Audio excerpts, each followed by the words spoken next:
My cousin demanded that I give her my house as a wedding gift. My cousin Rachel announced her engagement to Brian at Thanksgiving dinner, and immediately turned to me saying she knew what my wedding gift would be. I thought she meant the crystal vases I'd been collecting for family weddings, but she said no, I'd be giving them my house. Not helping with a down payment, not lending money, but giving them my actual house that I'd bought 2 years ago after saving for a decade.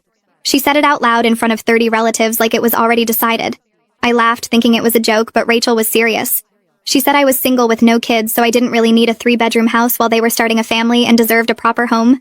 She actually used the word deserved while sitting in my dining room eating the dinner I'd cooked. My Aunt Helen, Rachel's mom, nodded along, saying it was so generous of me to help the young couple get started. I said I wasn't giving anyone my house, and Rachel's face turned red.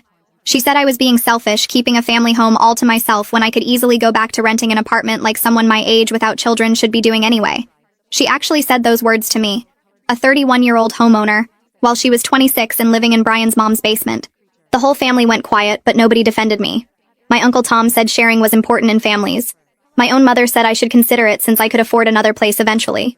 My dad stayed silent, which was him agreeing without having to say it.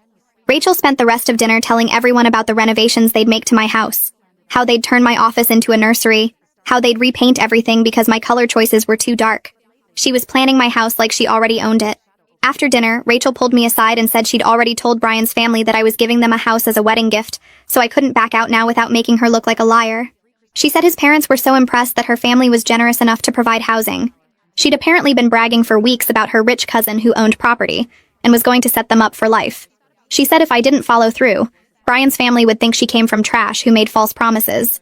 I said that was her problem for lying, and she actually started crying, saying I was ruining her wedding before it even happened. For weeks after that, Rachel kept acting like the house was already hers.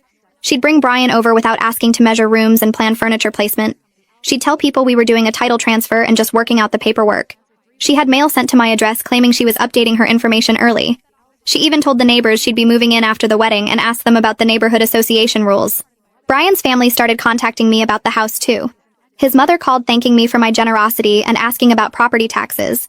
His father sent me an email about transferring utilities and whether the roof had been recently replaced. They were all discussing my property like it was a done deal. Rachel had convinced everyone I'd agreed to this insane plan. The breaking point was when Rachel sent me a realtor she wanted me to use to handle the transfer. The realtor, Diana, called me confused because Rachel had said I wanted to gift my house but hadn't provided any documentation proving I owned it or agreed to this. Diana said she needed to see the deed and my written consent before proceeding. That gave me an idea. I told Diana I'd bring everything to Rachel's wedding planning party that weekend. Rachel had invited both families to plan the wedding and discuss the house transfer. She'd made it a whole event at Brian's parents' house, catered and everything.